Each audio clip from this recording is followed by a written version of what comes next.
So, I thought we were done with trailers until the Cyrene trailer came out, but apparently I guess not. I think this might be the first patch where we've ever gotten a Golden Epic trailer at the same patch cycle that we got a Myriad Celestia trailer.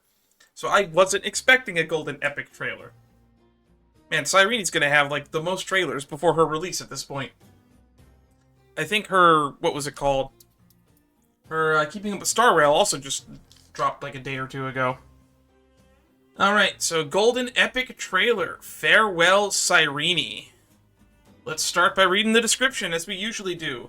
But before that, just one more reminder that if you'd like to see more of my content, or my reactions and analysis, there's a playlist on the channel. You can go through all of that there, but also, you can also make your own requests for stuff that you want me to react to by joining me on the Discord. Without further ado, let's just jump into it. That's home. Scent of wheat, humming beetles, elder's blessing, the great tree, wood grain, and at the doorway, a haystack for bed, naughty kid's wooden carving, eyes, glowing flasks, forbidden books, fingers soaking wet shoe heels, needle and thread, brass wrapped around fingers, little pony ride, colorful bubbles, song, unfinished song, half a pearl, tail, talking mountain, soil, paper planes, that little braid, massive door, flags rust on scales, a throne, night, clever eyes, a dim mirror, hide and seek, stolen prizes, grapes, creaky wine cellar, scars of honor, spices, antilla flowers, hugs and more hugs. Finally, light, blinding light, red light, hazy light, light that runs towards me from the past. A shooting star, two shooting stars, non-existent shooting stars. Everything about this world, even the tiniest details. I want to tell you all about it. Alright, English voice, Cyrene, Aiden Dawn. That was a mouthful. And there was a laundry list of things that she talks about there. Alright. 2 minutes, 53 seconds. At least it'll be shorter than the Myriad Celestia trailer. 3, 2, I was gonna say it was too 1. quiet. Eyes open. Eyes open. Oh, the shooting star didn't arrive. Actually a little I bit know it might disappointed appear that she next doesn't use her time. small model in her kit that much. I thought that we would be getting a small Cyrene that transforms into Big Cyrene with her ult. Not that she was Big Cyrene the whole Where should time. I start the story this time?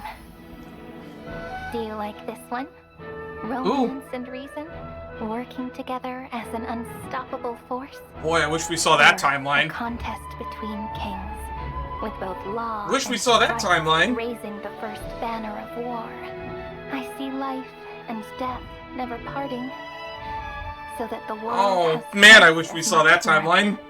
I also see the Holy Maiden of Twilight, returning upon a rainbow in triumph and again. I wish we saw that timeline too. With the ocean's songstress walking toward new life. Didn't see that. Wish we saw that. Beating hearts are finally honest with each other. Maybe I don't want to see that one. That one looks sad. And yet, all these warm tales. That last one was a warm tale? Some small regrets. If fate only ever has one course, could I this disagree. be It probably has just multiple an courses. overly naive dream? Could you give me more time, please? Amphoreus Fate apparently only has 2 courses according to the Myriad Celestia trailer we just watched recently. Every ending begets a beginning. Then, let's try this. Erase time. Erase time from eternity. Okay, this is how she started the recurrences of Finon. For the final story.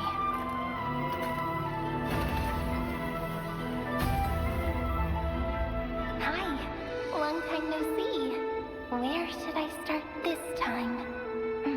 Let me share a creative tip with you. Goodbye means... She looks so happy in some of these, and we're never gonna get to see her this happy. It's your turn. I have a At feeling. the very end. Come imagine with me. The true starry skies. Just like my first hope. They put so much effort into this design. I'm sad that they're not gonna use it that much more. Or this. Pity. Starting at I probably 3.7, won't she's be going to have a around to different see model it, than this. But we'll definitely meet again. In the distant future. Oh, it's that same pastel style that they used for the When the Castor's time animatic. comes, please once again call me Cyrene, okay? One shooting star. Well, that was beautiful, but I don't know how much it actually adds to the story. I think we could start our analysis really quickly, because the only thing that we really need to break down is all the way at the beginning. So we see Cyrene. Apparently, this is probably taking place in the Demiurge, this entire trailer, as Cyrene tells the stories of some of the recurrences of the worlds that they've witnessed in their time. This is probably from the point of view of Ripples of her Past Reverie Cyrene, which is not the Mem Cyrene that we've had with us since 3.0. This would have been the one that buried time or erased time from the extrapolation in order to create the eternal recurrences that Phynon/Caslana would be going through. Man, it's so annoying that people have so many different names that they go by in this arc. But I do like this story. Like, I've been cheering these two on to just fight, kiss, kiss, kiss at some point, because it's really funny that Circe's and Menestia, the romance and recent Titans, were supposedly in a love story, which probably refers to a different version of the 12 factors from one of the different cycles from before the Eternal Recurrences. Especially since we met Calypso, and she seemed to have fond memories of that butterfly. But these two iterations hate each other's guts, at least in the two cycles that we went through. They seem to work together pretty okay in the 33,550,337th, 38th cycle? Whichever when we went back and we helped Isolins and Soridra, when we went through all of the 3.5 update.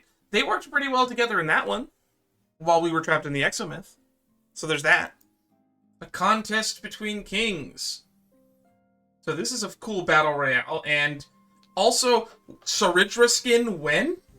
Look at that amazing cape robe, and I thought she had a feathered plume. That's just her normal crown. Why don't we have that amazing cape on her? You know, Hoyoverse just needs more skins in their games in general, to be honest.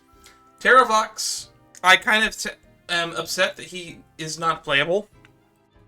But if everybody doesn't die, and as long as Amphoreus still exists, or the memories of Amphoreus still exist, by the time the ending of 3.7 rolls out, hopefully we could actually get more Chrysosairs playable, like Terravox, like Ciliosi, like Crateros. Yeah, I got your boy Crateros. I remember your boy Crateros Mitimos, even nobody else remembers him. In the email.exe in the Anti-Britain book, we get some emails of from Cyrene that are actually pretty interesting, where they show some of the alternate timelines of events that they witnessed during the Eternal Recurrences, and maybe these ones that we're actually witnessing in this trailer will be added to that email.exe in the 3.7 update. But we got 4 of them. There were 4 tales that were very interesting. One of them, which actually does get name-dropped during the 3.6 questline, which is the story of the Helioclith sage, Mitimos, where Mitimos is one of the 7 sages of the Grove, and Anaxa is the leader of the Kremnoan army. That's a very interesting storyline. There's another one where Celiosi becomes the Dromus Knight instead of Geocles, teaming up with Terravox. There's one where the Flame Chase journey succeeds, and Soridra and Isolins kind of just become an old married couple. Which was cute, I guess. But it ended on a really funny joke that I won't spoil here. Go read it for yourself. And then lastly, there was one about a really, really wacky timeline that makes me think that we might get some alternate, which paired with the Anaxa and My Day one, makes me think that we might actually get some alternate timeline stories, or maybe even like alternate versions of existing 5 stars for some of these characters. But we get one story where it's actually Cypher as the demigod of law, and it sets up Aglaya to be the demigod of trickery. It's a very, very interesting story, and I definitely want you to go read it if you haven't read it yet. Life and Death Never Parting. God, I wish this happened. Speaking of Chrysos heirs that I wish were playable, Polixia I feel like could be playable at some point if we have timey-wimey shenanigans or the ability to restore stuff via Memoria. And they also technically aren't really gone, they're just in another form. They're kind of, sort of, Netherwing slash... It was kind of vague, actually. I don't remember how clear-cut that was explained in 3.2 about what's going on with Polixia now that Castorus is the demigod of death. That was never really explained all that well. And even beyond that, we're not even in that recurrence anymore. We're in recurrence number 33,550,338 now. Or 39 even, or whatever number we're on. This one just seems pretty sweet. Hyacinth returns. Which means, I'm guessing this is a pretty similar timeline to the one we experienced, except she doesn't get forced to stay up and hold up the sky and make the rainbow bubbles because the meteors are spewing out of the Dawn device. Also, whoever designed the Dawn device, Celiosi, why did you design it to shoot meteors? It's cool, but it's not very practical. Why would you ever want that feature? The tides rise and fall with the ocean songstress walking towards a new life. Not entirely sure what happens here. But it doesn't look very happy, despite Cyrene's smug smile here. Is a shooting star, or was that the Astral Express moving by? I can't quite tell. But I'm really curious what's going on with Hycelins in this storyline. She's probably one of the few characters who doesn't exactly have a complete arc yet. Probably because almost all the characters that are Nihility-based seem to have incomplete arcs. That seems to be like the entire gimmick, that they're lost and aimless and they don't really know what they want or need in life. And then Welt. Also Cypher, I guess. Two beating hearts, finally honest with one another. These two, I am amazed, had such a well-written and crafted story between the two of them. And it's probably one of the reasons why 3.3 hits so hard. It actually made me like Aglaia as a character, despite the fact that I was a big Aglaia hater for pretty much all of 3.0 and 3.1 and 3.2. And to be frank, even by the end of 3.3, I still don't really like her all that much. Mainly because I hold a huge grudge over the stupid shit she pulled in 3.0 with the framing us so that, or setting us up so that we could be put on trial. Just so she could manipulate a reason for us to stay. Which, apparently, you can just not do anyway. I don't like being manipulated. Aventurine was at least straightforward with us and said that we could manipulate him instead. All these warm tales still end with some small regrets. Yeah, just a firm reminder that even in all these alternate histories and alternate recurrences, every recurrence still ends the same way, with Kozlana having to reset the loop. If Fate only has one course, could this be just an overly naive dream? No, I do not believe Fate has only one course, as I stated earlier. If we're just going off the previous Myriad Celestia trailer, there's actually two courses this could take. And to be honest, I think that there's going to be a third path in 3.7. I don't think 3.7 is going to play out the way it was shown in the Myriad Celestia trailer. Because why would they just spoil the ending like a week before the game comes out? They would never do that. It's stupid. They would never spoil the ending intentionally like that. Now, Leaker might, on the other hand. But they wouldn't officially do it in a Myriad Celestia trailer. So I'm confident that we will get a happier ending than option A or B in that Myriad Celestia trailer. But I don't believe it's highly illogical and highly impossible that there's only two possible outcomes to a story or event. For instance, right now, just in the current story of Amphoreus, Noose hasn't even really gazed on Amphoreus yet. And they're a very important player in this story, and they've had zero impact on it. Nanook has gazed, Fuli has gazed. This is a war between three people where the third person is not even there. And also, the Stellaron Hunters, at some point, it's kind of hard to tell in that Myriad Celestia trailer when it takes place. It looks like it's taking place during Penacony, maybe during the 2.7, or possibly even during, like, 2.3. Considering Firefly is in her sleep chamber, meaning she's probably in the dreamscape at the time of that trailer, is my guess. But the Stellaron Hunters could show up at the end of 3.7 and do something. I wouldn't be surprised if they do. And we still have really no idea of how we're going to get Trailblaze fuel out of this whole adventure at all.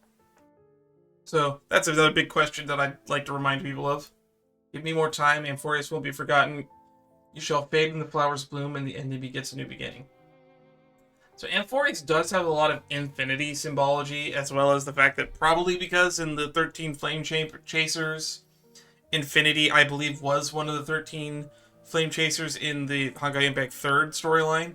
I think Mobius was the name of one of the Flame Chasers in that one, which Cyrene seems to be both emulating both Mobius a little bit, as well as the fact that they're emulating Alicia. They seem to be a parallel to both of them.